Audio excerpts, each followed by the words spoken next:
देखो थोड़ा सा एक ग्लिम्स ले लेते हैं एडीओ का, ताकि आप लोगों को वो जो यूनिट स्टार्ट करेंगे तो फिर वहाँ पर नई नहीं लगेगी, तो एक यूज़र फ्रेंडली हो जाओगे उससे, ठीक है। अब देखो ज़रा यहाँ पर एडीओ की बात कर रहे हैं, तो एडीओ में आपका क्या है बेसिकली, एडीओ जो है dot net provide a bridge between a front end a control that backs at the database. तो मैंने आपको स्टार्टिंग जब बताया था कि जो हमारा डॉट नेट फ्रेमवर्क होती है उसके कुछ इंपॉर्टेंट पार्ट होते हैं, एक फ्रंट एंड होता है, एक बैक एंड होता है। जैसे मान लो अभी जो है आपके सामने जो स्क्रीन है ये फ्रंट एंड है, बट इसके पीछे कहीं ना कहीं इंटरनल प्रोसेस तो चल रही होगी ना, कि कंप्यूटर की कुछ अपनी इंटरनल वर्किंग भी होती है, तो वो हमारी क्या होती है, वो हमारी होती है बैक एंड होती है। जो चीज़ें हमें नहीं दिखाई देती हैं वो बैक एंड पर आती हैं, और जो चीज़ें हमें दिखाई देती हैं वो हमारी क्या कहलाती हैं, वो हमारी कहलाती हैं फ्रंट एंड। तो एडीओ जो है एक ब्रिज का काम करती है फ्रंट एंड और बैक एंड के बीच में। पहली बात तो ये हो गई, ठीक। दूसरी बात क्या कहते हैं यहाँ पर कि ADO.NET object encapsulate all the data operation access point to control interact. अब देखो यहाँ पर एक टर्म यूज़ हुआ है, टर्म क्या यूज़ हुआ है, टर्म यूज़ हुआ है डेटा एनकैप्सुलेशन। जैसे कैप्सूल खाते हो आप लोगों को, कोई बीमारी होती है तो कैप्सूल खाते हो, ठीक है। कैप्सूल खाने का मतलब क्या है कि उस कैप्सूल के अंदर कई सारे विटामिन, मिनरल्स या फिर जो बॉडी के लिए एसेंशियल एंटीबॉडीज़ की ज़रूरत है वो सारी चीज़ें उसके अंदर होती हैं, ठीक।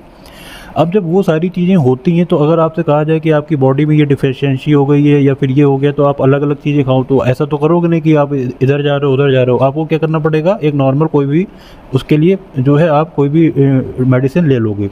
तो मेडिसिन के क्या काम करती है, मेडिसिन के अंदर कई सारी जो ऐसी पहले से एंटीबॉडीज़ हैं वो डिफाइन करी जाती हैं, तो जो आपकी बॉडी के लिए नेसेसरी होता है वो बॉडी वहाँ से उस मेडिसिन से ले लेती है। सेम काम आपका कौन करता है, यहाँ पर एडीओ करता है। एडीओ में जब हम कोई भी एक ऐसी एप्लीकेशन बनाते हैं जिसके अंतर्गत कई सारी चीज़ें हैं, कई सारी चीज़ें आपकी मान लो नॉर्मली एक गैप आपको सर्वर से लिंक कराना है, या अपनी एप्लीकेशन को आपको वर्चुअली जो है लाइन लिंक कराना है, या उसमें आपको डेटा सेट लगाने हैं, रिकॉर्ड सेट लगाने हैं, ये सारी चीज़ें अगर आपको ग्लोबली करनी है तो आपको फिर क्या करना पड़ेगा, ADO.NET का प्लेटफॉर्म यूज़ करना पड़ेगा, ठीक। यही बताया है। अब यहाँ पर एक डायग्राम देख पा रहे होगे कि ये डायग्राम है हमारा। ये डायग्राम क्या है, बेसिकली यहाँ पर डेटा प्रोवाइडर लिखा गया है, डेटा प्रोवाइडर के बाद डेटा सेट है और कनेक्शन है, और ये है डेटा रीडर है, डेटा स्टोर है। डेटा प्रोवाइडर क्या होता है, जो सर्विस को प्रोवाइड करता है। जैसे मैंने एक डेटा बना ली, क्लास बना ली, क्लास के अंदर कई सारे फंक्शन मैंने डिफाइन कर दिए, उसके अंदर फिर कुछ कमांड लिख दी, तो कुछ डेटा अडेप्टर की एक प्री डिफाइंड क्लास होती है जिसके अंदर कुछ सारे आपको ये फंक्शन मिल जाते हैं, जैसे सेलेक्ट कमांड हो गया, डिलीट हो गया, अपडेट हो गया, ये सारे आपके डेटा अडेप्टर क्लास के अंतर्गत आ जाते हैं, ठीक। उसके बाद अगर देखें तो यहाँ पर डेटा सेट है, डेटा सेट में आपका डेटा रिलेशन कलेक्शन है, डेटा टेबल कलेक्शन है। टेबल क्रिएट करनी है, कुछ मैनुअली आपको अपने प्रोजेक्ट में इंक्लूड करना है, वीबी पे कोई प्रोजेक्ट बनाना है तो बस फिर आप इसका यूज़ करोगे, ठीक। अब इससे डिस्क्रिप्टिव क्वेश्चन, हालांकि अब तो पैटर्न चेंज हो गया, बट अगर इन फ्यूचर अभी कभी इसके तो इससे डिस्क्रिप्टिव क्वेश्चन थोड़ा सा बन जाता है। डेटा सेट देख लेते हैं, डेटा सेट क्या होता है। डेटा सेट कह रहा है the data set represent the subset of the data set, ठीक है। तो डेटाबेस क्या होगा, डेटाबेस होगा collection of enormous amount of the data, उसका छोटा पार्ट हमारा डेटा सेट कहलाता है, ठीक। तो it does not have a continuous connection of the database, continuous connection नहीं रहता। जैसे मोबाइल है हमारा, मोबाइल में आप क्या करते हो, मोबाइल में इतना ज़्यादा आजकल डेटा बढ़ गया है, जैसे मान लो सोशल मीडिया पे खूब ज़्यादा आप एक्टिव हो, उसकी पिक्स अलग आ रही हैं, फिर आपने कैम से अपने पिक्स ली, उसकी पिक्स अलग आ रही हैं, तो वो क्या हो गया, एक पूरा का पूरा आपका मोबाइल की स्टोरेज को कंप्लीट कर देता है। तो आप क्या करते हो, जितनी एक्स्ट्रा चीज़ें उनको डिलीट करते हो। वैसे ही हमारा जो डेटा सेट है वो डेटा सेट डेटाबेस पूरा नहीं है, डेटाबेस पूरा होगा आपकी हार्ड डिस्क, हार्ड डिस्क के अंदर आप सारी चीज़ें ऐड कर लोगे, स्टोर कर लोगे। लेकिन मोबाइल क्या है, हमारा डेटा सेट है, और हार्ड डिस्क हमारी क्या है, वो डेटाबेस है।